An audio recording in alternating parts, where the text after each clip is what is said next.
ಇನ್ನು ಬಿಜೆಪಿಯದು ಒಂದಷ್ಟು ಸುದ್ದಿ. ಎಲ್ಲ ರಾಜ್ಯಗಳಿಗೆ, ಹೆಚ್ಚು ಕಡಿಮೆ ಎಲ್ಲ ರಾಜ್ಯಗಳಿಗೂ ರಾಜ್ಯಾಧ್ಯಕ್ಷರನ್ನು ಅಧಿಕೃತವಾಗಿ ಘೋಷಣೆ ಮಾಡಿದ ಅಥವಾ ಆಯ್ಕೆಯ ಪ್ರಕ್ರಿಯೆ ರೀತಿಯಲ್ಲಿ ಮಾಡಿ ಮುಗಿಸಿದ ಬಿಜೆಪಿಯವರು ಕರ್ನಾಟಕದ ಕಡೆ ತಲೆ ಹಾಕ್ತಿಲ್ಲ. ವಿಜಯೇಂದ್ರ ಅವರು ಎಕ್ಸ್ಟೆನ್ಷನ್ನಲ್ಲಿದ್ದಾರೆ. ಅಂದರೆ ಪ್ರಾಸೆಸ್ ಮುಗಿತಾ ಇಲ್ಲ. ಶತಾಯಗತಾಯ ಅವರನ್ನು ರಾಜ್ಯಾಧ್ಯಕ್ಷ ಸ್ಥಾನದಿಂದ ಕೆಳಗಿಳಿಸಬೇಕು ಅಂತ ರೆಬೆಲ್ಸ್ ಟೀಮ್, ಬಿಜೆಪಿಯ ರೆಬೆಲ್ಸ್ ಟೀಮ್ ಪ್ರಯತ್ನ ನಡೆಸ್ತಾ ಇರುವಾಗಲೇ ಮಾಜಿ ಮುಖ್ಯಮಂತ್ರಿ, ಸಂಸದೀಯ ಮಂಡಳಿಯ ಸದಸ್ಯ, ಬಿಜೆಪಿ ಸಂಸದೀಯ ಮಂಡಳಿಯ ಸದಸ್ಯ ಯಡಿಯೂರಪ್ಪನವರು ದಿಲ್ಲಿಗೆ ಹೋದರು, ಪ್ರಧಾನಮಂತ್ರಿಗಳನ್ನು ಭೇಟಿ ಮಾಡಿದರು. ಅನೇಕ ನಾಯಕರುಗಳನ್ನು ಭೇಟಿ ಮಾಡಿದರೆ ಅಲ್ಲೇನೋ ಮನವಿ ಮಾಡಿಕೊಂಡಿದ್ದಾರೆ ಅಂತ ಸುದ್ದಿ ಹರಿದಾಡ್ತಾ ಇದೆ. ವಿಜಯೇಂದ್ರರನ್ನು ಅಧಿಕೃತವಾಗಿ ಘೋಷಣೆ ಮಾಡಿಬಿಡಿ, ಪ್ರಾಸೆಸ್ ಮುಗಿಸ್ಬಿಡಿ ಅಂತ.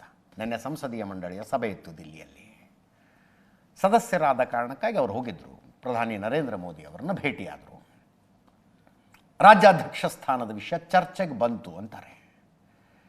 ವಿಜಯೇಂದ್ರರನ್ನು ಮುಂದುವರಿಸೋದಕ್ಕೋ ಅಥವಾ ಹೊಸದಾಗಿ ನಾಮಿನೇಟ್ ಮಾಡುವುದಕ್ಕೋ, ಚುನಾವಣೆಯ ಪ್ರಕ್ರಿಯೆಯನ್ನು ಮಾಡಿ ಮುಗಿಸೋದಕ್ಕೋ ಒಂದು ವ್ಯವಸ್ಥೆ ಮಾಡಿ ಅಂತ.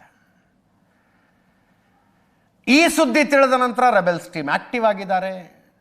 ಅವರು ಸಿದ್ದೇಶ್ವರ್ ಅವರ ಮನೆಯಲ್ಲಿ, ದಾವಣಗೆರೆ ಮಾಜಿ ಸಂಸದ ಸಿದ್ದೇಶ್ವರ್ ಅವರ ಬೆಂಗಳೂರಿನ ಮನೆಯಲ್ಲಿ ಒಂದು ಟೀಮ್ನವರು ಸಭೆ ಮಾಡಿದ್ರು ಅನ್ನುವುದೊಂದು ಮಾಹಿತಿ ಬರ್ತಾ ಇದೆ. ತುಂಬ ದಿನಗಳಾದ ನಂತರ ಹೀಗೆಲ್ಲರೂ ಒಂದು ಕಡೆ ಸೇರ್ತಾ ಇದ್ದಾರೆ. ರಮೇಶ್ ಜಾರಕಿಹೊಳಿ, ಅರವಿಂದ್ ಲಿಂಬಾವಳಿ, ಸಿದ್ದೇಶ್ವರು, NR ಸಂತೋಷು, BP ಹರೀಶು, ಕುಮಾರ್ ಬಂಗಾರಪ್ಪ, ಮಾಜಿ MLC ಪ್ರಕಾಶ್ ಖಂಡ್ರೆ ಎಲ್ಲರೂ ಸೇರಿದ್ರಂತೆ.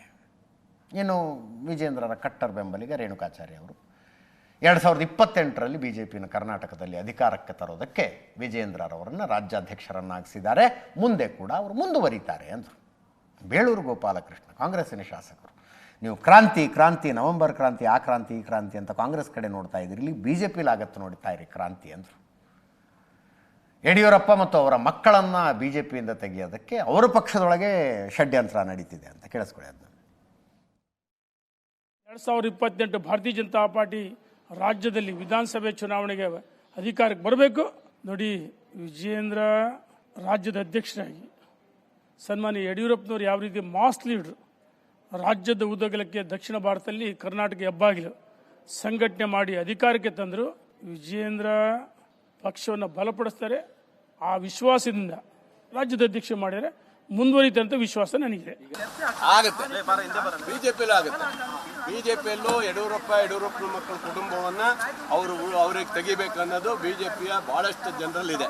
ಇವತ್ತು ವಿಜೇಂದ್ರನಿಗೆ ಅಧ್ಯಕ್ಷ ಮಾಡಬಾರ್ದು ಅನ್ನೋದು ಬಹಳ ಜನರಲ್ಲಿ ಇದರಲ್ಲಿದೆ. ಹಂಗಾಗಿ ಅವರಲ್ಲೂ ಇವತ್ತು ಕ್ರಾಂತಿ ಆಗೇ ಆಗುತ್ತೆ. ಹಂಗಾಗಿ ನಮ್ಮ ಕ್ರಾಂತಿ ಬಗ್ಗೆ ಅವ್ರು ಯೋಚನೆ ಮಾಡೋದು ಬೇಡ. ಅವ್ರ ಕ್ರಾಂತಿ ಮಾಡ್ಕೊಳ್ಳೋದು, ಅವ್ರ ಕ್ರಾಂತಿ ಉಳಿಸ್ಕೊಳ್ಳೋಕೆ ಹೇಳಿ. ಹಾಗಾಗಿ ಕ್ರಾಂತಿ ನಮ್ಮಲ್ಲಿಲ್ಲ, ನೆಕ್ಸ್ಟ್ ಬಿಜೆಪಿಯಲ್ಲೇ ಕ್ರಾಂತಿ ಆಗುತ್ತೆ. ಇನ್ನೊಂದು 3 ತಿಂಗಳಲ್ಲಿ ಆಗುತ್ತೆ, ಬರೆದಿಟ್ಕೊಳ್ಳಿ.